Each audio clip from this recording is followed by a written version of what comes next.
close the door, lift the handle up, put the key in, deadlocked.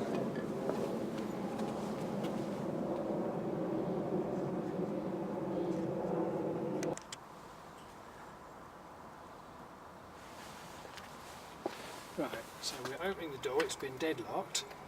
We turn it, and it can, the key, there it went a complete turn. And we're trying to open it, and it jumps and goes a complete turn, anti-clockwise. And you might be able to unlock it.